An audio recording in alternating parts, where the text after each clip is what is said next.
Hello, my name is Mark and I thank you so much for coming by today. As you can see here, I received a gift for the holidays, which was from my family who never seems to know what to get me for the holidays. So they got me a gift card to the Blick store, the Dick Blick store nearby, which I spent about 3 hours looking through art supplies until I decided I wanted to expand my M-gram watercolor set. The watercolor set that I have here, this is an old Chesterfield cigarette tin that I turned into my watercolor set. This holds about, I think, 25 colors, and I've been using it for years. You can see here, I used to use it. I had Prima Marketing watercolors in there at one point. I have an old video that I did showcasing this cigarette tin, but I can't use this tin anymore if I'm going to expand my M-gram watercolor collection. So I have 14 new colors to add to this set, and I'm really excited to do it, but I need to find another box to put them in. So I'm going to take the watercolors out of this cigarette tin, which you can see they're just mounted to a card that I put into the cigarette tin. And the cigarette tin is still in great shape, and I can use that for another set at another time, or I can just hold on to it and wait to see what happens down the line. But for now, I want to use the M-gram watercolors that I had in that set and bring those together with the new colors and just add them together and create a whole new set that I'm going to really enjoy having and really enjoy using. This is not a strange thing for me. I am always modifying and changing boxes like this Sakura Koi field kit.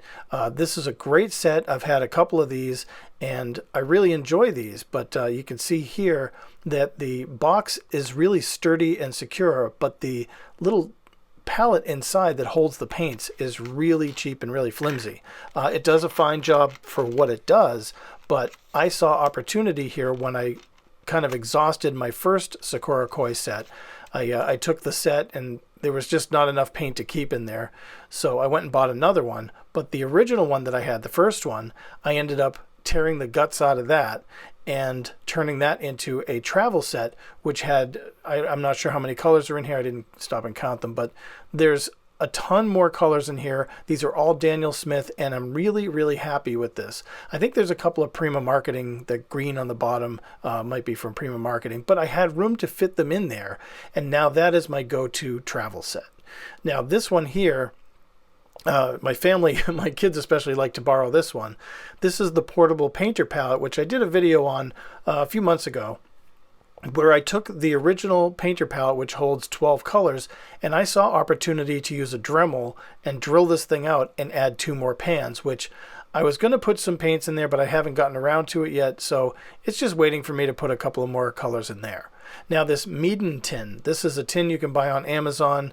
They're not that expensive, but they're really nice. I have this loaded with full pans ready to go. Not enough for my new M-gram set, but it's a set that this tin, I had to tear the guts out of this to fit all these full pans in there. You can see here that I believe it was maybe 24 colors were in there, and now it's, I don't know, there's a ton more that I can use for the full pans. Half pans, it doubles the capacity.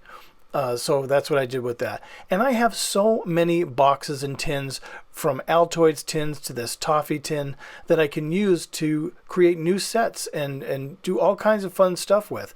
But for now, the one set that I really want to create with is a box that I've had sitting on my shelf actually collecting dust. It's this Wicker Man Collectors limited edition DVD set that I've had for years. I bought it when it came out and it was a limited edition set, so I was happy to get it, but I've been holding on to it. I have digital copies of the videos now, so I don't even use my DVD player anymore. And you can see here there was a limited number release. There was only 50,000 releases of this box set in the world, and I got one of them, which I was really happy to. If I were to resell it as it is, I could probably get anywhere from $40 to $100 depending on who wants to buy it. But I don't want to sell it. So I'm going to keep all the original contents, which you can see here, they're all still intact. And I really love this stuff and I don't want to let it go. But I do want to do something with this box, and I see an opportunity here to maybe use this box and recycle it and still keep it as such a great keepsake, but make it functional. So you can see here I have these movie cards here. There's two different versions of the movie. If you've never seen The Wicker Man, it's a 1973 thriller. It's a Scottish movie, I believe, and it is my favorite movie. I've seen it hundreds of times. I can't tell you how many times I've seen this thing. But it is absolutely my favorite movie, and it set the precedent for a lot of movies like it to come later. If you've ever seen the movie Midsummer, it's a lot like that. Definitely inspired by The Wicker Man. The Wicker Man is a classic. It's a cult classic. And I was really excited to get this box set. So once I opened it up and I started putting the full pans in there, I saw the opportunity that this would make a great watercolor box for me. So I started off by finding a card that I figured would be thick enough, not the illustration board like I had in the cigarette tin, but something a little thicker that was going to lift those pans up to the edge of the box, to the lip of the box, but not too high and not too low. I didn't want it to sink in, but I didn't want it to be too high so I couldn't close the box properly. So I found this foam core that I had just kicking around, and so I figured I'd use that. And so lo and behold, I just took a little test strip, and it works great. And that's the whole thing. When you're building a watercolor set, a lot of it isn't just rushing and just diving into it. It's thinking and being creative and also planning how to do it and what you're going to do with it. And that's one of the things that I really kind of put my head around, whether it's the watercolor, the cigarette tin, sorry, or whether it's the portable painter palette. It's got to be planned out, and you got to really think about what you're going to do with it before you do it. If you're going to rip the guts out of a watercolor tin or a cigarette box or a product, you should be aware of what's going to happen on the other end. And that's how building or expanding a watercolor set or using a unique box will work for your advantage. If you've got experience, like when I first started doing this years ago, I had no idea really what I was doing. I just kind of put a bunch of, I used Polar Springs bottle caps in Altoids tins, and that was how I was making my little miniature watercolor sets. And those were great, and I still have a couple kicking around in my storage box. But for this project, I really want this to work because I plan on using this a lot. So what I did was I measured out the card, cut the card, and it fit perfectly. It's nice and snug, but it's not too tight. I didn't have to force it in there. So it was a really nice fit. And that card is old. It's got some, paint stains on it, and I'm not worried about that. So the next stage is to dismantle the old watercolor set, and there's a bizarre satisfaction in pulling these things apart. The double-sided tape is a foamy double-sided tape, and it's really strong. So the weird satisfaction is kind of like, it's like pulling teeth almost, or doing surgery. I know it's kind of gross, sorry, but there is a strange satisfaction when you pull these things apart, especially because I've been using it for years. It took me, it took a lot of love to put this thing together in the first place, and now I'm pulling it apart with the same love, but just it's in a different direction. So I can keep this card. It's a little bent up and kind of dirty, so I'll probably toss it, but that will still be useful with that cigarette tin later. Now I've lined up all the new colors, and I won't go through which colors. Maybe I'll do a video on that or something. I don't know, but there's just too many to name here. But I was really, really excited to get some of these colors. This is Naphthol red, and I think that's how you pronounce it, Naphthol red. But you'll see as this goes along just how beautiful these colors are. So what I want to do is get the new colors into the new pans and just let them set. And I'm going to let them sit overnight and maybe a day or two to just set before I start building the new watercolor set. And again, that goes into the planning part, the planning stage, just making sure that I'm aware of what I'm doing. And I want these to set. I want these to, just form a little bit in the pans and get a little harder. Now, if you're familiar with M. Graham, they're made with honey and they can be really sticky even when they're dry. I have that old set is still pretty sticky. And another thing about M. Graham paints, not all, but some, they're really stinky. They can smell really, really bad. It's like smelling cheese or something.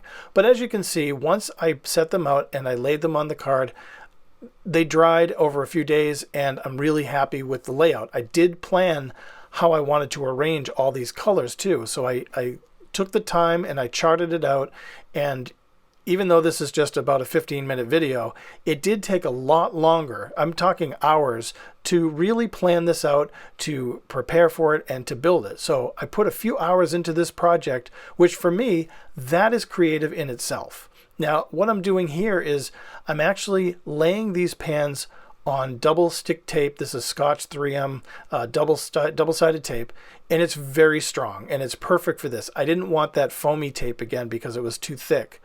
And what I'm going to do this time is, I learned from the cigarette tin that when I abutted the pans side by side, it didn't allow for drips, and drips were getting, you know, I'd have a yellow dripping into a green or something, and I didn't want that to happen this time. I want to keep a little bit of space between each pan, and that's what this card will allow me to do. So I've set it up a little different from where I originally had it planned out. I was going to have the pans going the other way, but once I started kind of just putting it together, I realized this was the best way to go, and I'm really happy I did that, because looking back on it, I'm just glad that the layout is the way it is, because I can access the colors the way I like, and as you see here, there's enough space between each color that I'm not worried about, you know, colors getting mixed together. It's just enough space that water won't drip in and paint won't drip into each pan from one pan to another.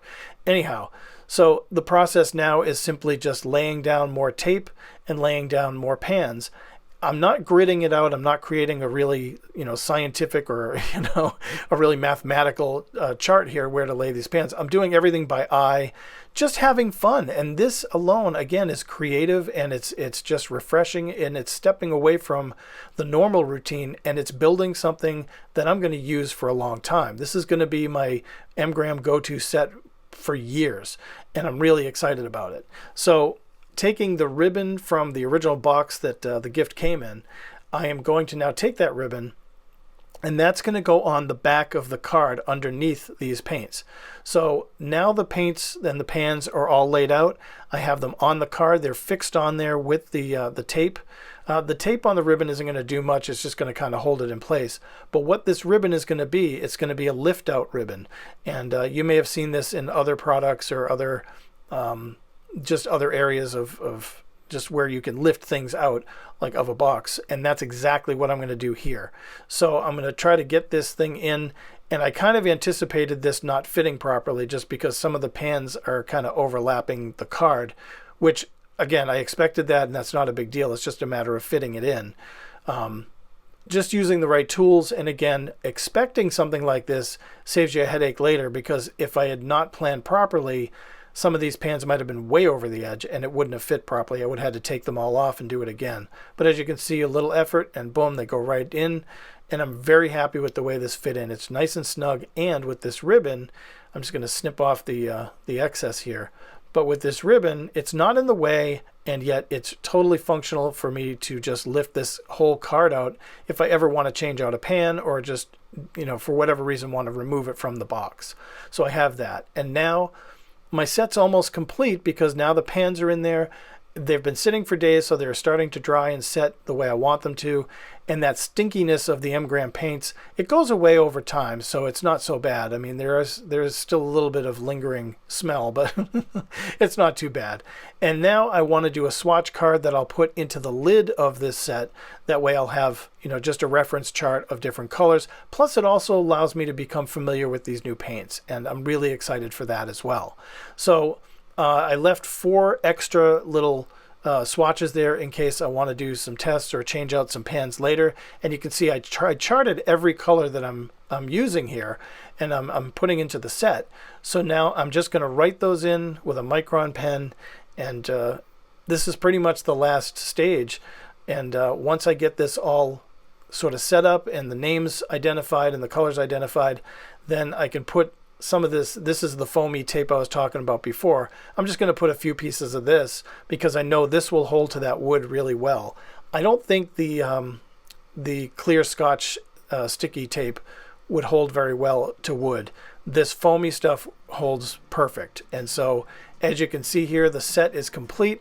I'm so excited about this. I can't wait to start working with it. And I have this beautiful Wicker Man box with that burned in wood finish on there. I just love this. I absolutely love it. thank you so much for watching. I hope this is motivating you to maybe think about your own sets and what to do when you want to expand a watercolor set of your own. If you haven't subscribed, please subscribe. And as always, thank you so much for watching. Take care and God bless.